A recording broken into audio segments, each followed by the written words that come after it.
Patriarchs and Prophets by Ellen G. White, Chapter 2, The Creation, Part 1. By the word of the Lord were the heavens made, and all the host of them, by the breath of his mouth. For he spake, and it was. He commanded, and it stood fast. Psalm 33, 6 and 9. He laid the foundations of the earth, that it should not be removed forever. Psalm 104, 5. As the earth came forth from the hand of its Maker, it was exceedingly beautiful. Its surface was diversified with mountains, hills, and plains, interspersed with noble rivers and lovely lakes.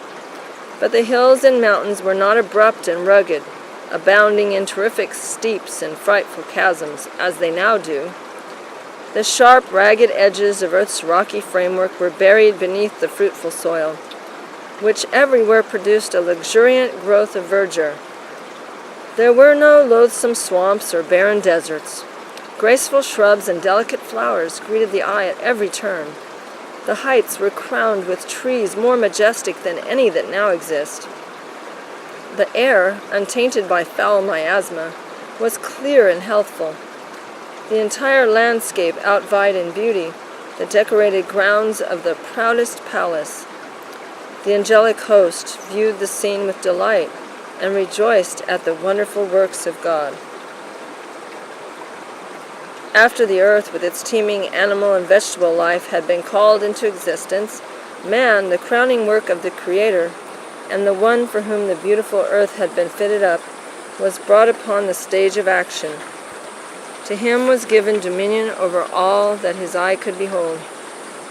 For, God said, let us make man in our image, after our likeness, and let them have dominion over all the earth.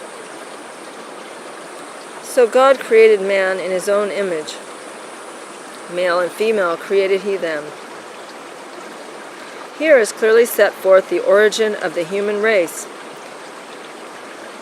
And the divine record is so plainly stated that there is no occasion for erroneous conclusions.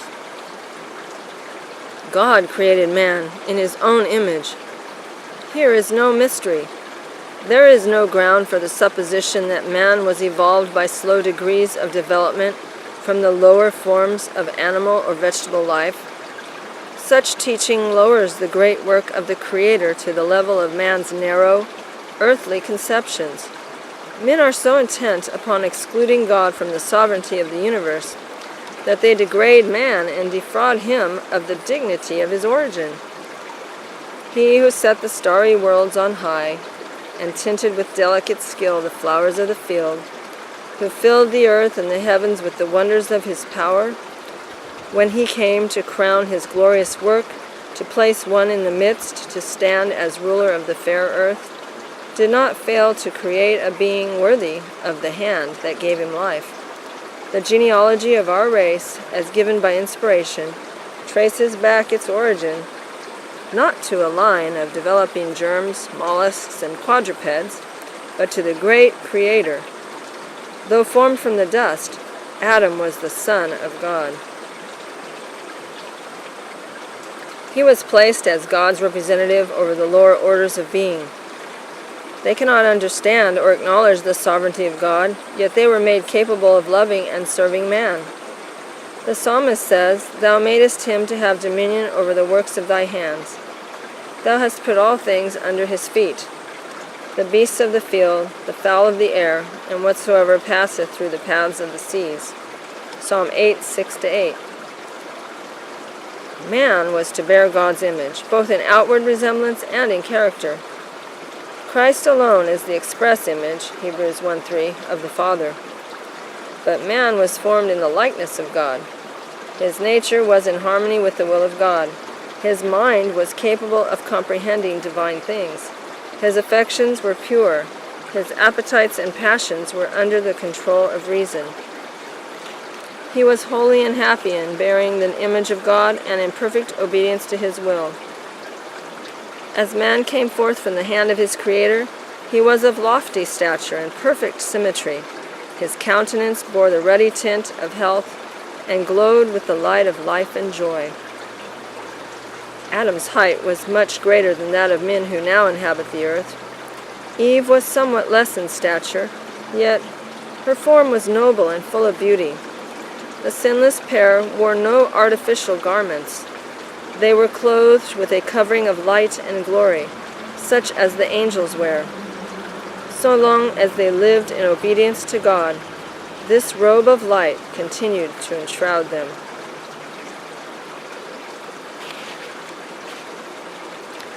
After the creation of Adam, every living creature was brought before him to receive its name. He saw that to each had been given a companion, but among them there was not found an helpmeet for him. Among all the creatures that God had made on the earth, there was not one equal to man. And God said, "It is not good that man should be alone. I will make him an helpmeet for him." Man was not made to dwell in solitude. He was to be a social being. Without companionship, the beautiful scenes and delightful employments of Eden would have failed to yield perfect happiness. Even communion with angels could not have satisfied his desire for sympathy and companionship. There was none of the same nature to love and to be loved. God himself gave Adam a companion. He provided an helpmeet for him, a helper corresponding to him, one who was fitted to be his companion, and who could be one with him in love and sympathy. Eve was created from a rib taken from the side of Adam, signifying that she was not to control him as the head, nor to be trampled under his feet as an inferior, but to stand by his side as an equal, to be loved and protected by him. A part of man, bone of his bone, and flesh of his flesh, she was his second self, showing the close union and the affectionate attachment that should exist in this relation. For no man ever yet hated his own flesh, but nourisheth and cherisheth it. Ephesians 5:29. Therefore shall a man leave his father and his mother, and shall cleave unto his wife, and they shall be one.